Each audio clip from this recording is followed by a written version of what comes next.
आज की कहानी स्क्रीन ट्रैप।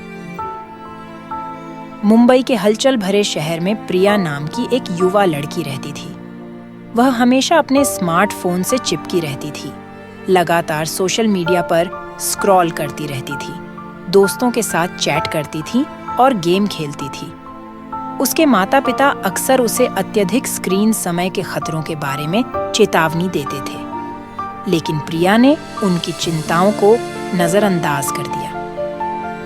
प्रिया का शयन कक्ष, देर रात। वह अपने फोन पर टिकी हुई है, सोशल मीडिया पर स्क्रॉल कर रही है।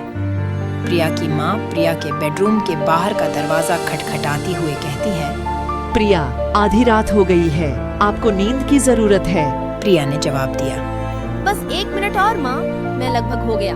माँ कमरे में प्रवेश करते हुए कहती है, तुम पिछले 1 घंटे से यही कह रहे हो, आपको वह फोन दूर रखना होगा और थोड़ा आराम करना होगा। प्रिया निराश होकर जवाब दिया, लेकिन माँ, मैं नहीं कर सकती। मुझे इन संदेशों का उत्तर देना होगा और अपनी सूचनाएं जांचनी होंगी। माँ निराश होकर चली गई। जैसे जैसे दिन हफ्तों में बदलते गए, प्रिया का अपने फोन के प्रति जुनून और भी मजबूत होता गया। वह अपनी पढ़ाई, कामकाज और यहाँ तक कि अपने स्वास्थ्य की भी उपेक्षा करते हुए घंटों स्क्रीन पर घूरती रहती थी। उसे सिर दर्द, आंखों में तनाव और सोने में परेशानी होने लगी, लेकिन वह खुद को डिजिटल दुनिया से दूर नहीं कर पाई।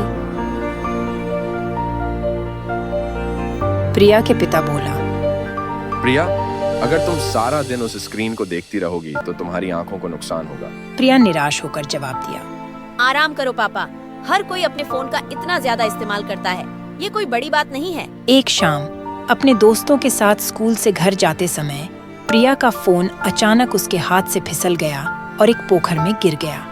वह घबरा गई।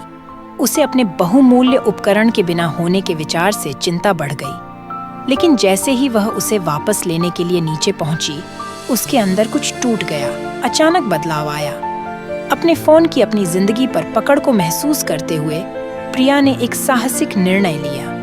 उन्होंने स्क्रीन से ब्रेक लेने और इस पल को जीने पर ध्यान केंद्रित करने का फैसला किया।